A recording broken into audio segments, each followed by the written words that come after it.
పద్మలో ఇంత మార్పా? నిజంగా పద్మ ఇలా ఉంటే అంతకన్నా ఇంకేం కావాలి?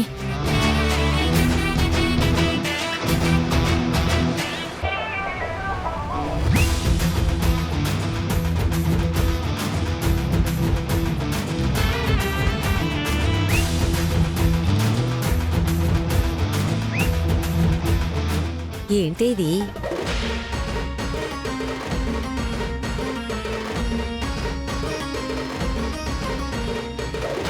ఇక నుంచి నీకు తల్లి, తండ్రి, గురువు, దైవం అన్నీ నేనే.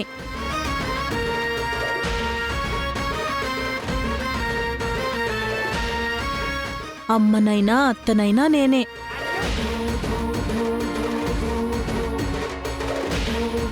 నాకు కూతుర్లు లేరని ఎప్పుడూ బాధపడేదాన్నాద్యా. నువ్వొచ్చాక ఆ లోటు తీరిపోయింది. అయ్యయ్యో, సంధ్య నా కోసమే నిన్ను కని ఇక్కడికి పంపించింది. ఎలా ఉందమ్మా? ఎక్కువ అయింది. ఏంటి?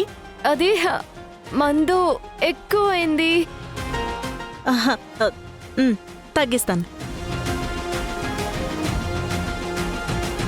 ఏంటిది భలే విచిత్రంగా ఉందే. అత్త కోడలికి సేవలు చేస్తుందా?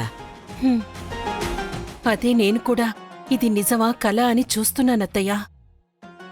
అబ్బా, ఏంటి మీరు? నా కోడలికి నేను సేవ చేసుకోకూడదా? మీ దిష్టే తగిలేలా ఉంది. వెళ్ళండి ఇక్కడి నుంచి. ఇల్లంతా ప్రశాంతంగా ఉందేంటా అనుకున్నాను. పోన్లే అమ్మా, ఇంతకన్నా ఏం కావాలి?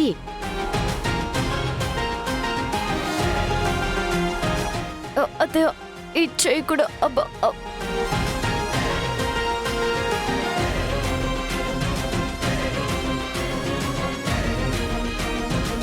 నువ్వు కళ్ళు మూసుకుని విశ్రాంతి తీసుకో. అది కాళ్ళు కాళ్ళు తయ్యా.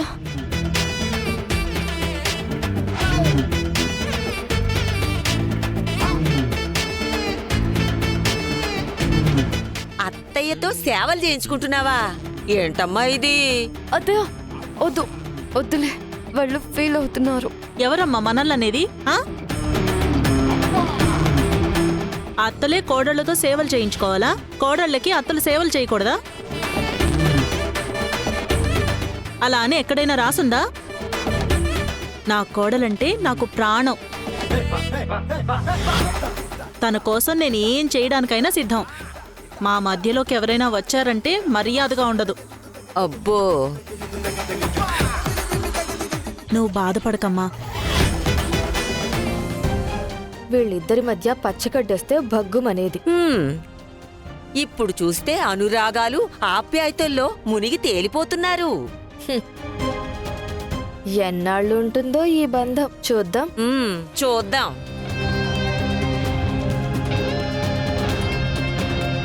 సారీ అత్తయ్య, నీతో ఇలా సేవలు చేయించుకోవడం నా మనసుకి ఇష్టం లేదు.